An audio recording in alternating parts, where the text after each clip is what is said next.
Hey Phil, what's up, man? And we're here for the walkthrough. You may be wondering where Nate Jackson is. Well, Nate's not at the walkthrough. That's not a good thing, because today I got Phil McGagan, who played in the league for 4 years, wide receiver, spent the last 19 years coaching from the NFL to college to the UFL, most recently with the St. Louis Battlehawks. Walkthroughs are great, right, Phil? We get to come out here.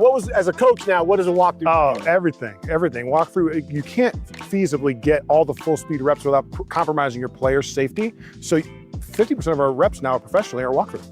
Sweet. Well, that's what we're here today to do, is to cover a few topics from the game Sunday in Indianapolis. First and foremost, I got to start with, we're both offensive players, but as a coach, you got to know it all, and as a quarterback, you got to know it all.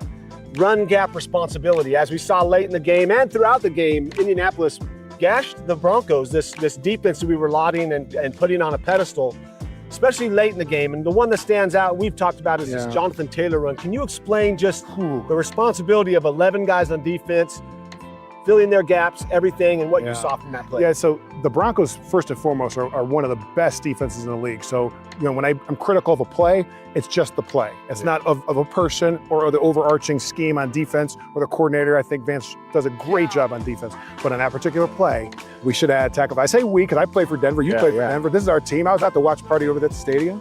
So when I saw that tackle for loss not happen, and then the other two players converge, one bumped off Pat Surtain, I'm like, oh no, we have a great back like Jonathan Taylor, he's gonna get out. And sure enough, did he ever. And that was a very, very critical play in the game. So as I saw it, Jonathan Taylor breaks the tackle. One guy I saw right away was Singleton. Not to single him out, but the fact is that Jonathan went out and Jonathan cut, boom, and Singleton had over pursued, which can happen when you see a tackle for loss not happen. Correct. And now you're like, let's go get him. He's weak. There's a wounded animal in the backfield, and a great running back can set you up, which he did. He did. So Singleton over pursued. Next thing is a bad angle from 22, came down and hit Surtain, and now we got a running back who's one of the best in the league, by the way. He is. Really at an inopportune time for the Broncos, gets a huge run and a big point in the game. It was a huge point in the game. And you got to think that if you can contain that run, you have better gap responsibility and just understanding, being square, staying balanced, right? And just not, you want to be ferocious, but you also want to be patient, with your assignments. So I'm sure they're going over that same play in their walkthrough today. Patience is key right there, because it's the front line, do their job. Linebackers, fill their gaps. Safeties, fill their gaps.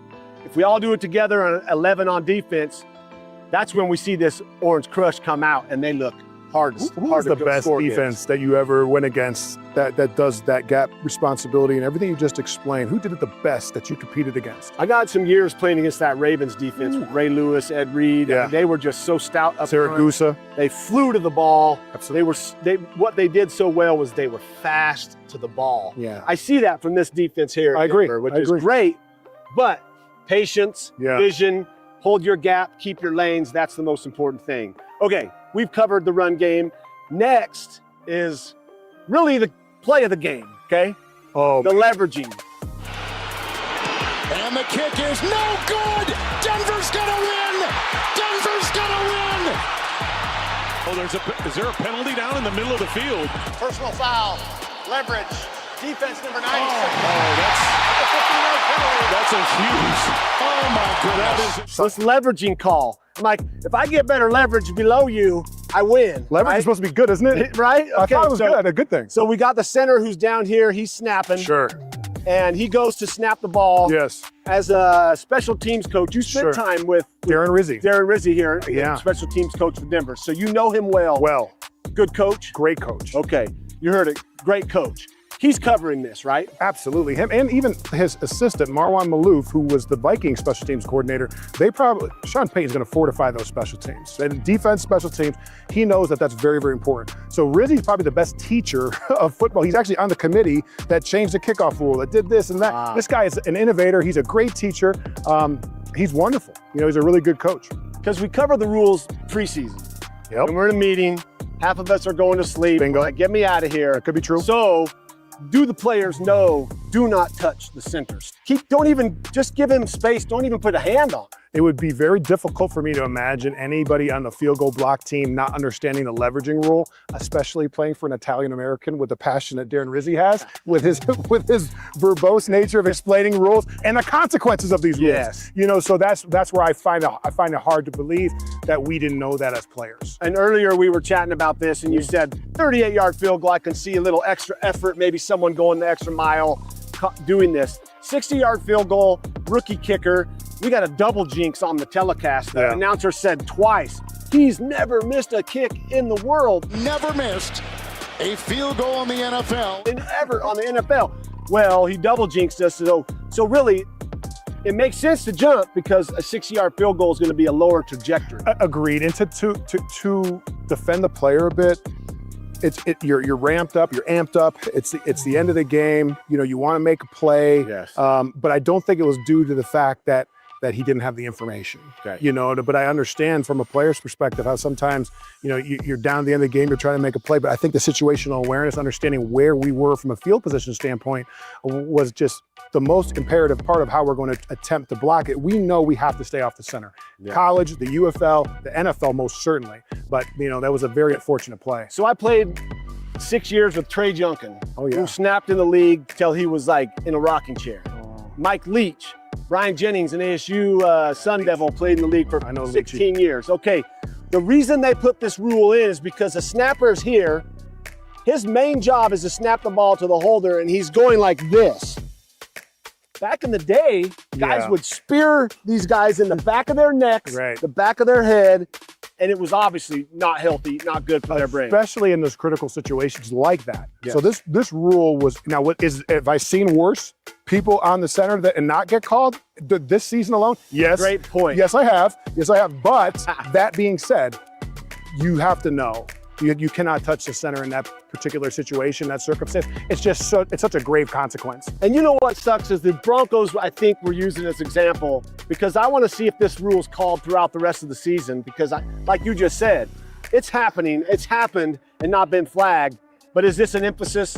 Are they saying let's make sure to flag this now so that no one takes that hit? Let me explain to you what the point of emphasis, how we get it as coaches. So usually on like a Thursday or so, you're going to get for the weekend what the points of emphasis are. So what is that? It's like a cheat sheet. So because you know the officiating crew's been told by Al Riveron or George, Stewart, whoever's in charge of the officials at this point, to call offensive pass interference, to call leveraging, to call this. So their direct supervisor has given you a video that says, this is what we're going to emphasize because last week it was not good television product for these 3 reasons. Yeah. And they want to clean it up week to week to week to week. So I'd show that video to my players on Friday mornings. You know how we have a little extra. There will probably be not one leveraging call the rest of the season, I would have. Rizzi will have those guys in the B gap. Not only the Broncos, but all the rest of the teams, they're going to not touch center. Okay, on to the next thing, which I think is going to play a huge role this year for the Broncos.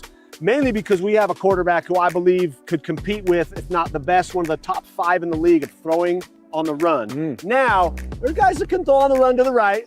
Okay. There's only a handful of guys that can roll left and throw dimes like Bo Nix can. And we saw one of those situations to his college teammate, Troy Franklin, who it was great to see him step up. Sure. But the scramble rule, now that's a huge thing. Is it a rule like the leveraging rule? No, this is a scramble rule that the offense knows. The offense is well aware of. If I am a scrambling quarterback and I break out of side of the pocket, I break contain, there's rules involved with routes. Explain that to me as a receiver because you better know it.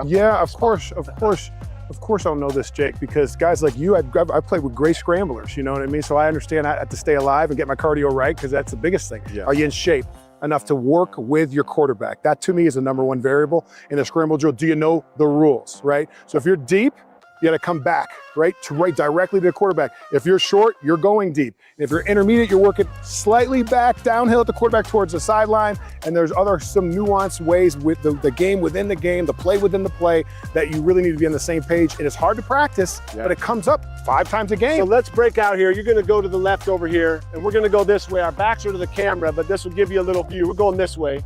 I'm breaking out of contain. Boom, I break the pocket. Now, you're running a deep route and you see me come back. So now I got to throw, I can make it, good play. Now let's go the other way. Say you were running You're running a stationary route. You ran. I'll run it flat. I'll run this like a. Yeah, you're running like a little flat out in the. Yeah, like Omaha. Yeah, Omaha. Let's go. Now I break, contain, boom. I break, boom, boom. Timing. Now I got a shot downfield. We saw with Troy and Bo, a great play. I'll make a prediction. This is going to happen once or twice a game, if not more. And there's going to be numerous huge plays made from the scramble drill, from Bo Nix's ability to get out of the pocket, extend plays. The beautiful thing about that is defenses. It's heartbreaking for a defense to have a quarterback that can do that. It really is. It really is. One thing I wanted to just expound on that scramble rule. Sometimes you're running a short route and you're short of the sticks and you're working to me. I don't want to decrease my probabilities of catching by running down the field. Yeah, just taking. So I might go 2 yards past the sticks. And once you see me do that, you're already starting your motion. Yeah. And this gets back to like almost like grade school playground ball. So I'm going here, I'm short of the sticks. I'm like, oh, I see. Boom, and now you got it. Good point there. So this is a relationship that's built with time, with practice. Now, I used to hate when we'd say, all right, we got the scrambled rule now, scramble drill. I was calling it a rule, it's a scramble drill. Scramble drill, I would always just say, hey, coach, I'm gonna scramble this one. And so no one would know, and they'd run their routes and we'd see how they adjusted. Because there's many positives to Bo's game. He's very good at escaping the pocket, which puts a lot of pressure on not only the defense to contain him, but our tackles to not hold. Amen. Feel your D in, let him go, because Bo's quick, Bo's gonna make it happen. It breaks the back of a defense when you can't catch a guy. Number three, he's out of the pocket. He's got now run pass options. He doesn't have to throw it. He can run it also. Correct. And even if you just throw it away and it's 2nd down and 10, that's a positive because you just showed them, hey, you better bring it. And then what happens when those defenders get like, I'm gonna get him this time, and they put their head down, it makes it easier for me to go whoop, and get out of there and even maybe talk a little bit to him, get him a little even more mad, maybe talk a little shit, you know? Just a little bit. Absolutely. Got to. So yeah, the scramble drill, scramble rule, whatever you want to call it, it's going to play a huge part this year, and that's part of Bo's game that you cannot contain. I agree. And I think that as he navigates, you know, what Sean Payton's going to call the plays, and Mark Trestman, my OC in Arizona, told me, I'm going to call 100% of the plays. 30% of them are not going to work. He's right. They're going to be improv, he said. They're going to be full on improv. 50% probably don't work.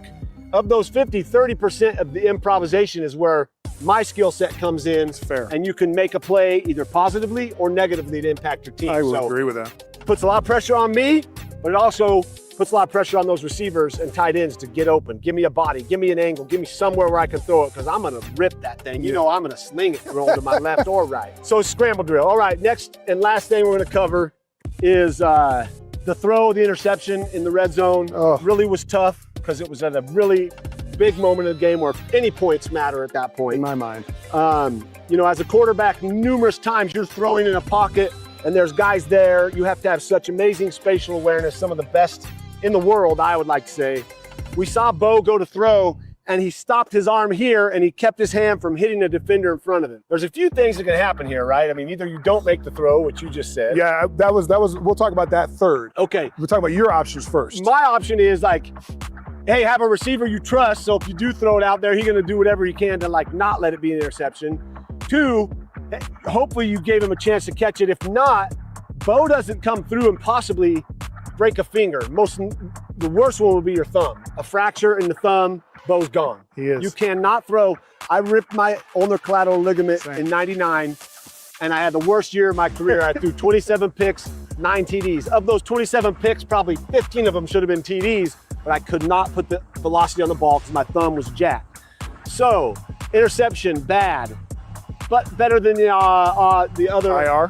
Yeah, better than IR, better than the other choice, which would be Bo to throw it and break his thumb. Sure, yeah, and so, and then what I would tell a quarterback in that situation, like, you know, I'm the coordinator of the Battlehawks, and we have Max Duggan, who's a very mobile guy. I'd say, Max, if that ball could be in jeopardy for any reason, now there's a coverage player down there, or a defender close, let's eat that ball, kick the field goal, and play great defense. Because Donnie Abraham's our defensive coordinator in the UFL. He knows defense. He's a very good coordinator. They're going to give up 16, 17 points a game. That's what they do, maybe. You know what I mean? So my job as a coordinator, your job as a quarterback, is to not lose the game. Yes. You know what I mean? So yeah, he was trying to win it, and I get he's a second-year player. I love that about him. But if there's any thought in your mind, if that thought, hey, I'm going to short this throw because they're the defender, eat it. Yeah. Kick it, and then that leveraging play's not even involved. Coach, that's really nice of you to say that. It's easy to say and it's hard to do. That's true. That's coaching. Especially when you're want to pull the trigger and you feel like every play is a play you can make. So Then make it. I applaud though for trying, but obviously a bad timing for an interception. But hey, the guy, we were still in the game, still had a chance. Those are a few points we're covering in the walkthrough today. I hope it adds a little insight to what you've heard on the radio or seen in the replay, or maybe just scratching your head about. That's what we're here to do. Coach, Phil, thanks for coming out, man. My brother. Appreciate you coming for the walkthrough today. We did that. Now it's time to get ready to face the Chargers in week 3. This is a conference game, divisional game. It's a must win. So let's go Broncos. Go Broncos.